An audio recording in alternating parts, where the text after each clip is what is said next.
I 42 cheated on my wife 43. Should I tell her what happened? I had an emotional affair with a work colleague a little over 4 years ago. Whilst this doesn't diminish the fact it was still an affair and therefore betrayal, it only became physical once after too much alcohol, although there was no sex involved and just kissing. COVID then happened and it fizzled out and she left the company. Looking back, I'm glad that it did, as it was a major mistake on my part that I massively regret. I can only put what I did down to a midlife crisis type event and weakness on my part.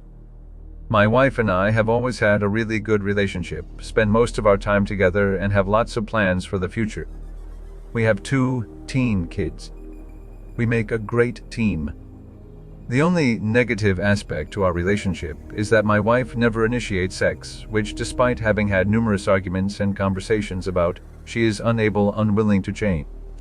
I think this led me to have low self-esteem about myself, and so when I received some overt female attention for the first time in years, I lost myself a bit and fell for the potential excitement of a new relationship. So, do I come clean and tell my wife, or do I continue to live with the guilt for my wife and children's benefit? Update. I have read hundreds and hundreds of everyone's posts.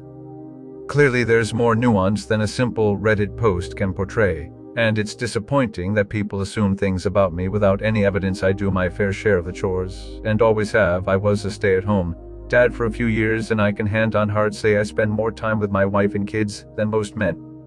That said, I'm certainly not trying to diminish whose fault this is. It's 100% mine. I fucked up. I made a poor choice. I regret it immensely and wish I could turn back time. But I cannot, and I will have to live with the choices I made whatever happens.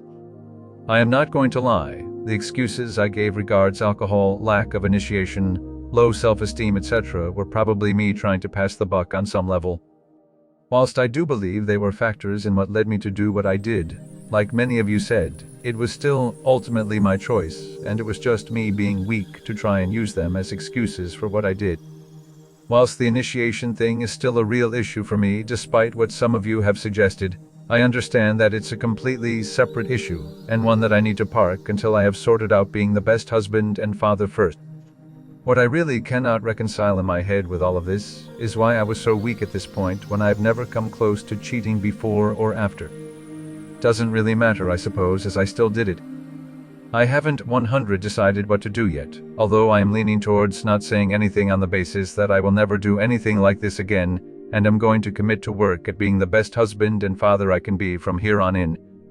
I know a lot of you may not agree with that, but life isn't as black and white as the storybooks would have you believe. I screwed up. I need to learn from that. But I am unwilling to throw away a 20-year marriage and damage my kids irreparably for my fuck-up.